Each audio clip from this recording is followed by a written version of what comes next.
Bonjour et bienvenue. Alors aujourd'hui ce sera un tirage sentimental et pour ceci j'utilise le Light Seer Tarot et l'oracle d'Isawat. On va aller regarder comment cette personne vous voit, quels sont ses sentiments et quelles sont les actions qu'elle a envie de faire vis-à-vis de vous. Et on mettra une petite ligne sur les actions qu'elle va vraiment faire dans les 6 mois à venir, on va dire. Hein, allez, on y va. J'espère que vous allez bien, vous n'avez pas trop froid. Là, les jours se rafraîchissent en même temps. C'est normal, on est en novembre. Allons-y. Alors, comment cette personne vous voit? Quels sont ses sentiments? Quelles sont les actions qu'elle a envie de faire vis-à-vis de vous? Et quelles sont les actions qu'elle va effectivement mettre en place dans les 6 mois vis-à-vis de vous? Okay. Allez.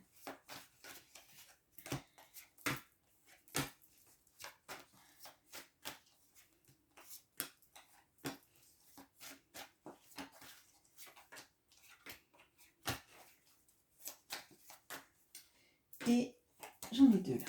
Allez. Alors, comment est-ce qu'elle vous voit?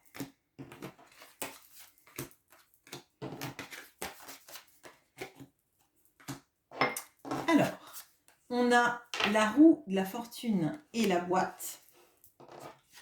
On a le 10 de bâton et l'illumination. On a la reine de coupe et l'éclipse. Bon, alors,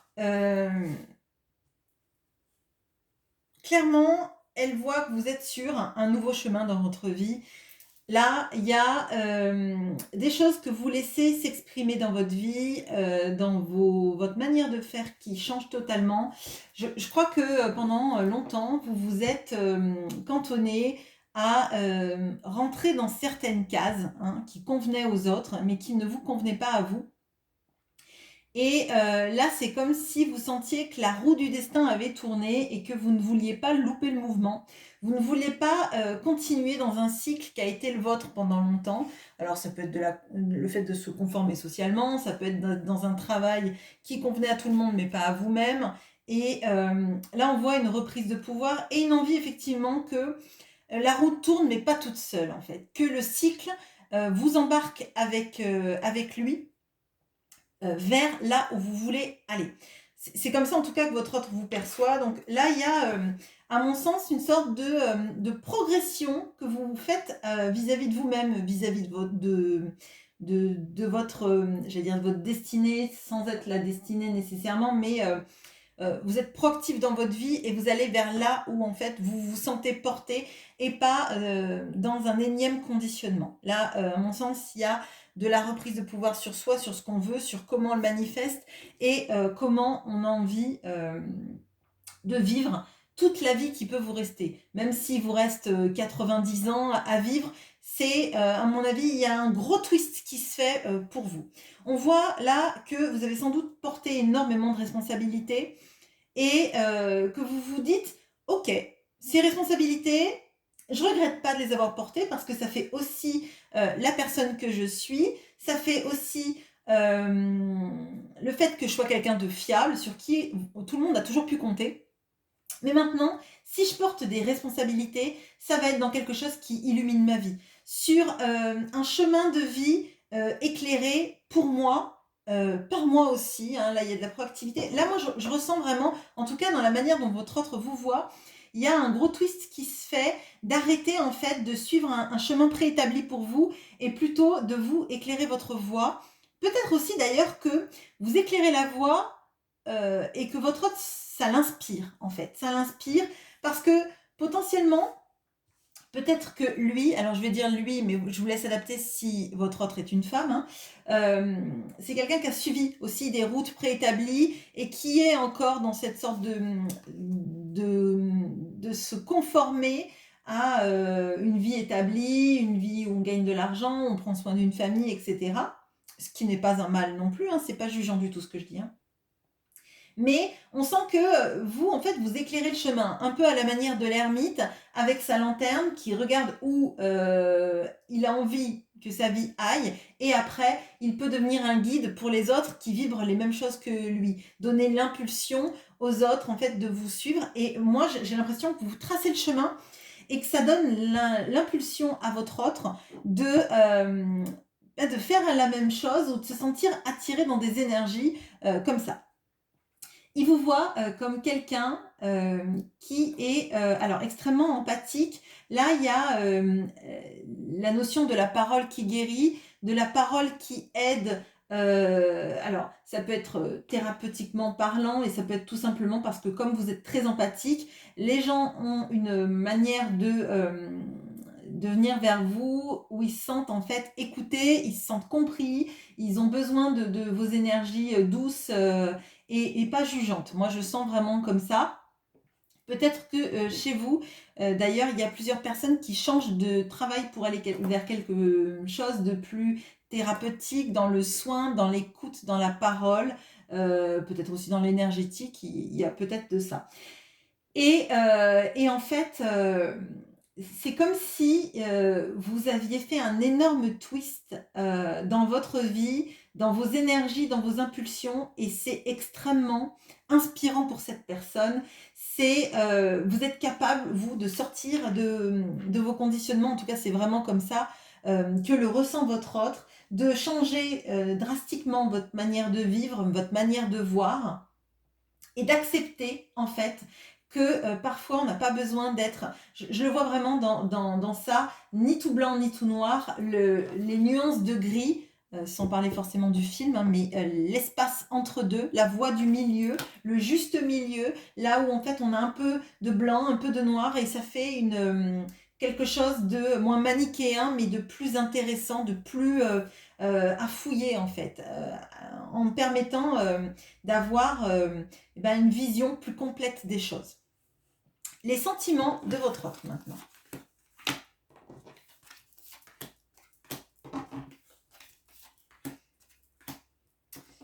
Okay. Alors, on a le 4 de bâton et le hibou.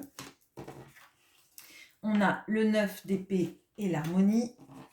Et on a l'as de bâton et la responsabilité. Alors, on a quelqu'un d'extrêmement ambivalent là. On a quelqu'un d'extrêmement ambivalent parce qu'en fait, toutes les cartes positives sont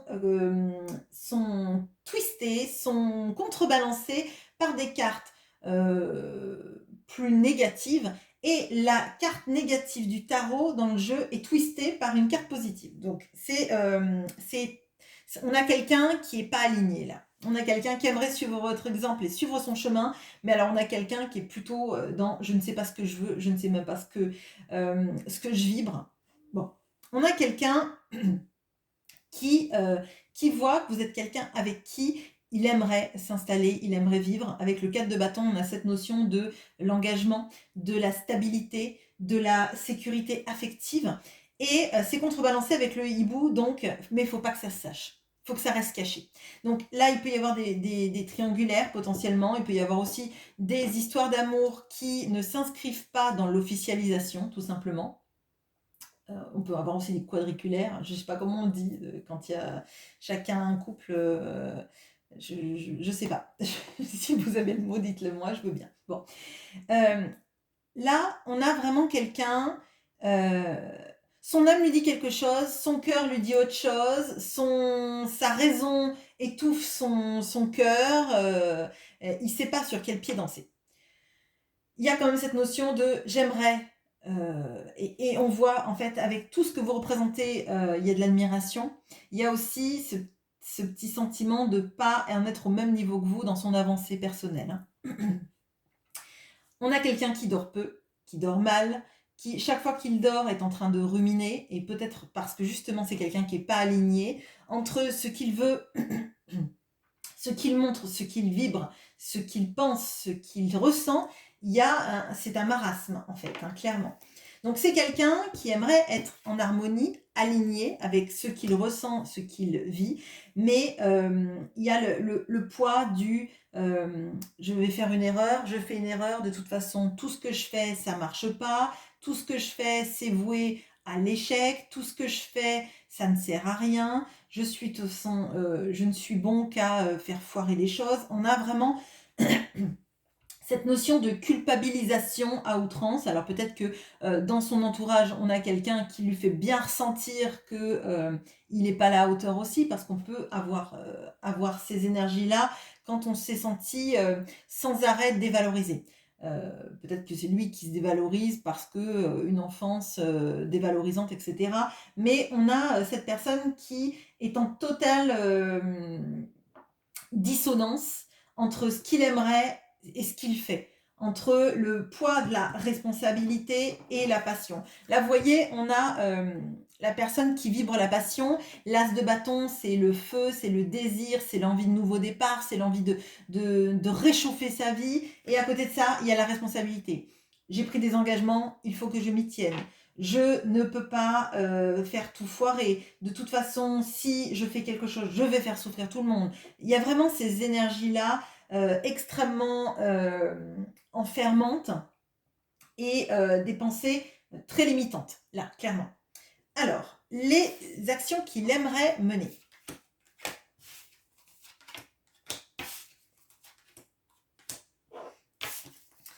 On a 2 arcades majeures. Hein. Alors, on a la tour et la route. On a le 8 de bâton et le risque.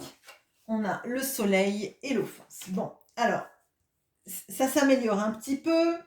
Là, on a quelqu'un qui aimerait tout envoyer valser, qui aimerait que sa vie se déstructure totalement et qu'il puisse partir sur la route. Là, moi j'ai plutôt le sentiment de quelqu'un qui aimerait que sa situation, si c'est une triangulaire ou si c'est une histoire de vie dont il n'arrive pas à sortir, que tout claque et qu'il ne soit pas obligé de prendre des actions. Par exemple, mettons, ce serait quelqu'un qui serait en couple. Par exemple, le mieux, ce serait que sa compagne ou son compagnon rencontre quelqu'un d'autre et le laisse. Comme ça, son monde tel qu'il a connu s'effondre, mais lui, il peut partir avec ses bagages, avec le sentiment de ne pas être responsable de cet échec.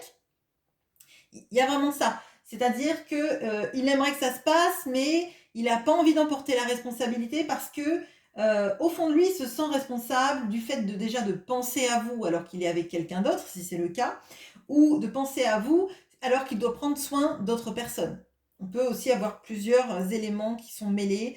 Quelqu'un qui porte la responsabilité d'une famille, d'un couple, d'enfants, parents, communauté, etc. Bon. On a quelqu'un qui aimerait prendre le risque de vous expliquer ce qu'il ressent. On a le 8 de bâton, on a le risque. Donc là, il y a quelqu'un qui aimerait vous parler. Ne pas trop tarder parce que potentiellement, il vous voit sur un renouveau dans votre vie. Ça ne veut pas dire que vous avez rencontré quelqu'un. Moi, je le sens plutôt dans le fait de se prioriser et de savoir que le chemin, au moins, il faut le baliser pour vous. Faut partir sur quelque chose qui vous épanouisse vous, parce que si vous l'attendez, finalement, vous allez rester dans une situation dans laquelle lui, il est à ne pas faire de choix et à avoir l'impression qu'il fait un sacrifice et qui serait pourtant un sacrifice que égotique. C'est-à-dire d'avoir l'impression d'être le sauveur de sa famille, mais vous, de ne pas vous sauver, de ne pas se sauver lui, et quelque part, en faisant ça, il fait porter la responsabilité aux autres, en fait, de son malheur, au lieu de se le faire porter à lui-même, en se disant, si moi, je sacrifie la relation, c'est que de ma faute à moi, finalement. Hein, voilà. Bon. On a quelqu'un qui aimerait se réchauffer à vous, qui aimerait vivre de beaux moments avec vous. On a le soleil. Mais moi, tel que je le ressens, là, le soleil, ça l'aveugle, en fait. Hein.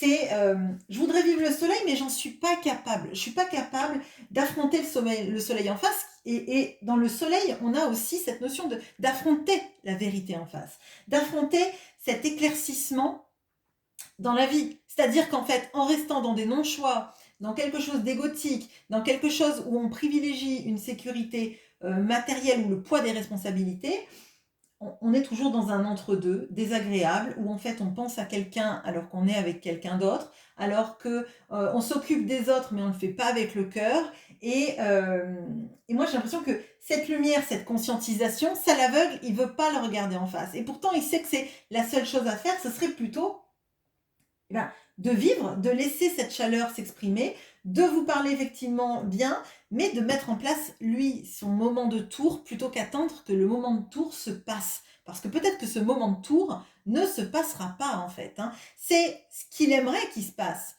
On va regarder là ce qu'il va faire en vrai. En vrai, pardon, excusez-moi.